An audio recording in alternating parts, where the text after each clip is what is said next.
Assalamualaikum Ibu dan teman-teman semua. Kami dari kelompok 2 ingin membawakan presentasi di bawah topik akuntansi keuangan dan perpajakan internasional. Berikutnya kita langsung masuk ke subtopik yang pertama, yakni The Environment of Global Finance Markets.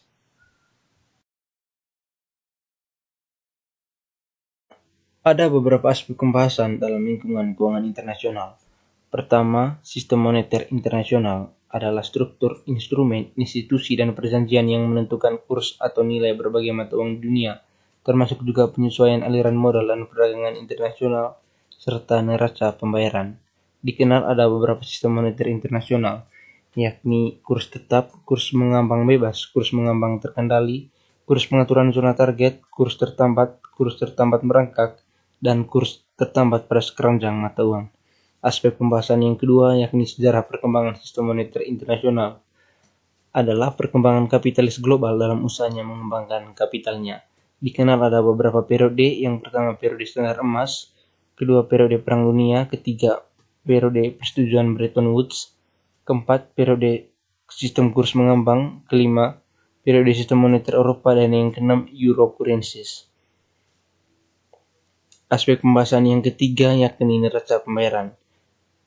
Neraca pembayaran adalah sejumlah pembayaran atau penerimaan suatu negara kepada negara lain akibat impor-ekspor dan arus modal dari kapitalis global. Neraca pembayaran alatnya adalah nilai tukar mata uang. Aspek pembahasan yang keempat, yakni mekanisme penentuan kurs. Pelaku bisnis global harus memahami perubahan dan pembentukan kurs. Tujuannya adalah untuk mengetahui apakah mata uang itu dalam kondisi berapresiasi atau terdepresiasi, dan untuk meramalkan perubahan kurs. Aliran pembayaran internasional yang mempengaruhi penawaran dan permintaan uang adalah perdagangan internasional dan aliran finansial. Sedangkan faktor-faktor yang mempengaruhi pembayaran internasional adalah perbedaan laju inflasi, perbedaan pendapatan, perbedaan transaksi perdagangan, perbedaan suku bunga, dan pembatasan aliran modal kapitalis global. Aspek yang kelima, yakni pasar valuta asing. Pasar valuta asing adalah jual beli valuta asing yang pada umumnya dilakukan melalui informasi elektronik komputer, terdapat di semua negara, berfluktuasi setiap jam pada setiap hari kerja. Pasar tersebut pada umumnya digunakan untuk spekulasi atau dalam tanda kutip judi kaum kapitalis. Fungsi pasar falas adalah transfer daya beli, penyediaan kredit, dan meminimalisasi risiko. Aspek yang keenam, paritas daya beli. Paritas daya beli lazim disebut hukum suatu harga, yang menjelaskan hubungan antara nilai tukar dan komoditas, atau komoditas yang sama akan memiliki harga yang sama pula walau dijual di tempat yang berbeda. Aspek yang ketujuh, paritas tingkat bunga. Paritas tingkat bunga adalah hukum suatu harga di pasar uang. Paritas tingkat bunga sama dengan paritas daya beli. Bedanya paritas tingkat bunga berlaku di pasar sekuritas, sedangkan paritas daya beli berlaku di pasar barang. Aspek yang ke-8 adalah hedging, arbitrasi, dan spekulasi. Hedging ialah tindakan untuk membatasi risiko dan exposure. Hedging dapat dilakukan melalui pasar forward. Arbitrase ialah tindakan pembelian atau penjualan komoditi, termasuk asing, di suatu tempat dan pada saat yang bersamaan menjual atau membeli kembali komoditi di tempat lain pada tingkat harga yang menguntungkan. Spekulasi usaha meraih keuntungan melalui perdagangan valuta asing yang didasarkan pada perdagangan valuta asing pada pengharapan terhadap nilai tukar masa yang akan datang.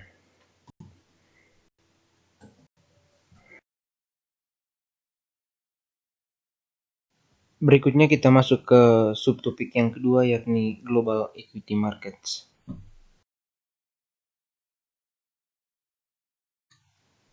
Ada beberapa lingkup pembahasan dalam konteks pasar modal global. Pertama, sejarah pasar modal global.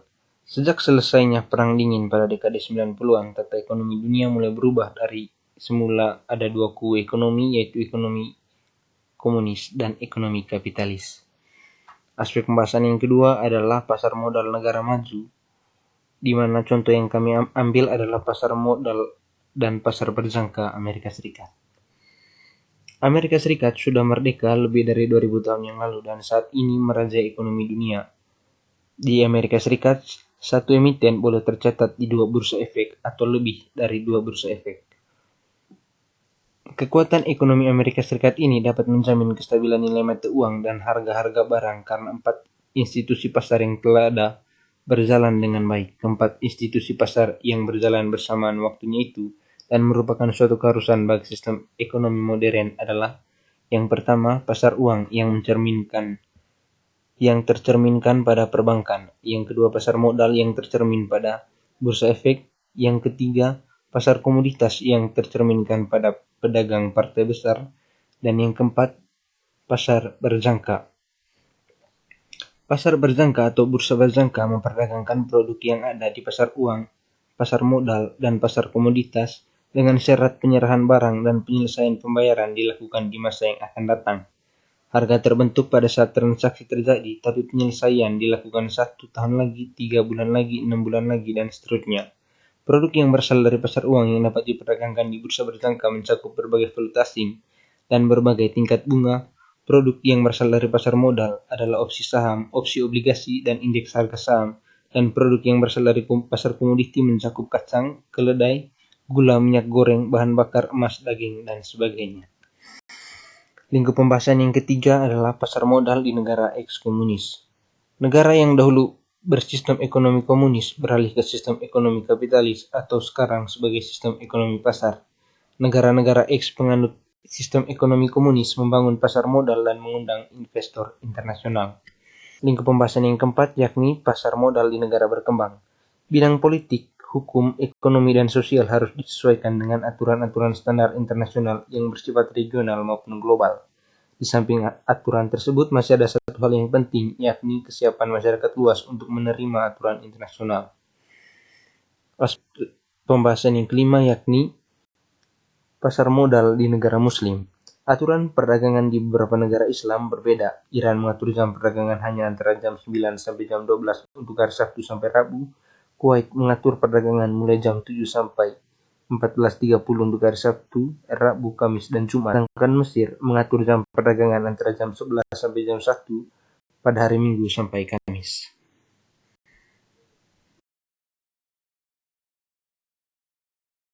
Selanjutnya kita masuk ke subtopik yang ketiga, yakni some trends.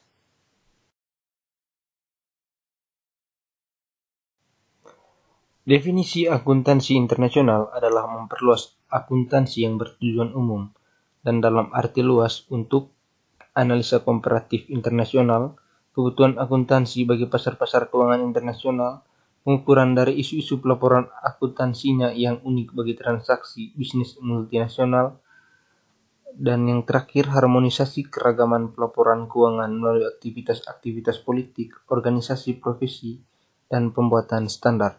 Perkembangan bisnis secara global menuntut perubahan-perubahan mendasar terhadap sistem laporan keuangan sesuai dengan standar internasional. IFRS atau International Financial Reporting Standard merupakan syarat mutlak yang akan diberlakukan untuk setiap institusi bisnis yang terdaftar di lantai bursa Amerika dan Eropa. Ada beberapa kekuatan utama yang mendorong bidang akuntansi ke dalam dimensi internasional yang terus tumbuh, yaitu yang pertama faktor-faktor lingkungan dan yang kedua internasionalisasi disiplin akuntansi yang mencakup beberapa hal. Pertama, spesialisasi. Seperti halnya ilmu kedokteran, pada saat ini spesialisasi dalam akuntansi adalah suatu fakta. Misal di USA dan Jerman, akuntansi internasional adalah suatu bidang keahlian yang diakui dalam bidang akuntansi bersama-sama dengan akuntansi pemerintahan, akuntansi perpajakan, auditing, dan lain-lain.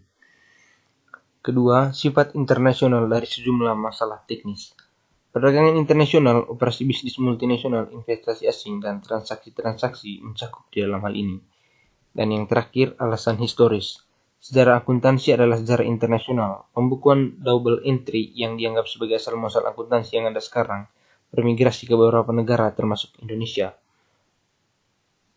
Wawasan akuntansi dengan demikian bersifat internasional.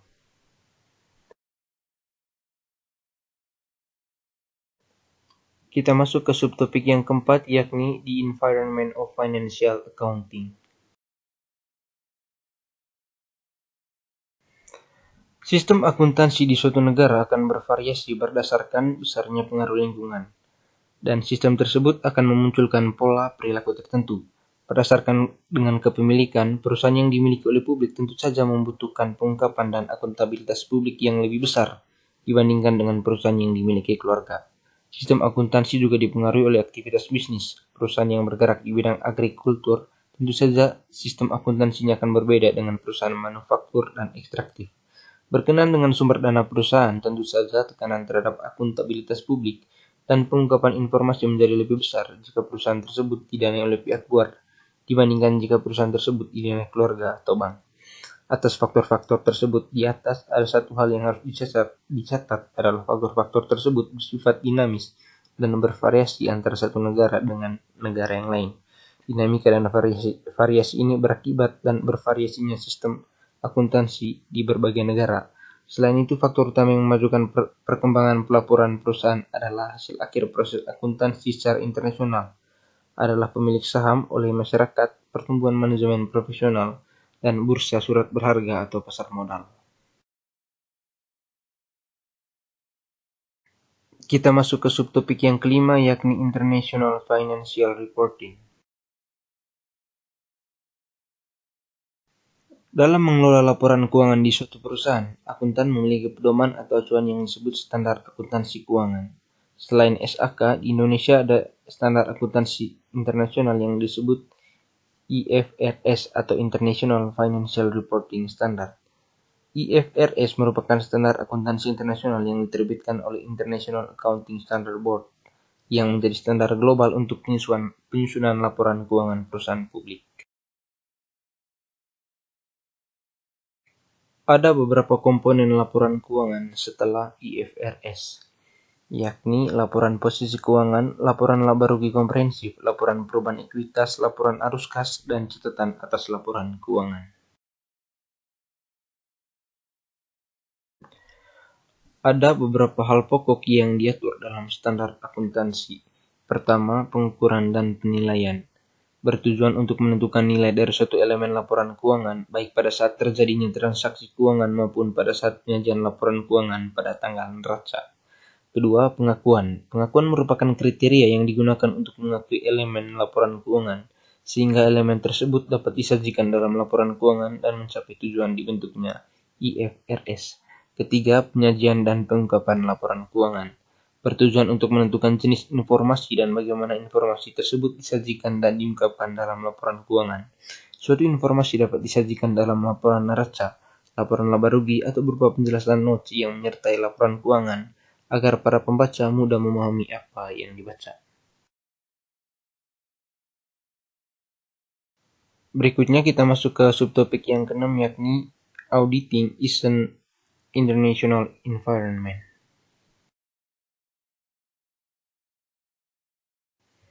Audit adalah proses sistematik untuk memperoleh dan mengevaluasi bukti-bukti transaksi yang bernilai ekonomis dan membandingkan kesesuaiannya dengan standar yang telah ditetapkan serta menyajikan hasil-hasil evaluasi tersebut kepada pihak yang membutuhkan. Audit dilakukan untuk membuktikan bahwa laporan keuangan yang disusun oleh manajemen perusahaan dapat dipertanggungjawabkan tanpa terjadi kesalahan yang material. Hal ini karena auditor menjalankan fungsi pengujian dalam pelaporan keuangan dalam hal keandalan, kewajaran, dan aspek-aspek laporan keuangan lainnya. Hubungan auditing dengan pelaporan keuangan. Pertama, manajemen bertanggung jawab atas laporan keuangan. Yang kedua, auditor menambah kredibilitas laporan keuangan manajemen dengan mengaudit bukti-bukti yang mendasari laporan keuangan dan mengeluarkan laporan audit. Ketiga, investor, kreditor, pemerintah, dan pihak lain dapat menggunakan laporan keuangan manajemen yang disertai laporan audit dalam membuat keputusan ekonomi dengan keyakinan yang memadai mengenai apakah laporan keuangan bebas dari salah satu saji material. Berikutnya, lingkungan audit internasional. Pertama, beberapa aspek dalam audit internasional telah memiliki kesamaan antara lain dalam definisi, tujuan, kerangka, standar, dan prosedur. Kedua, ada pula perbedaan antara lain dalam teknis pembuatan kertas kerja dan laporan audit. Ketiga, juga ada perbedaan dalam hal latar belakang pendidikan seorang auditor internasional. di suatu negara mensyaratkan auditor internasional harus bergelar master, sedangkan di negara lain tidak.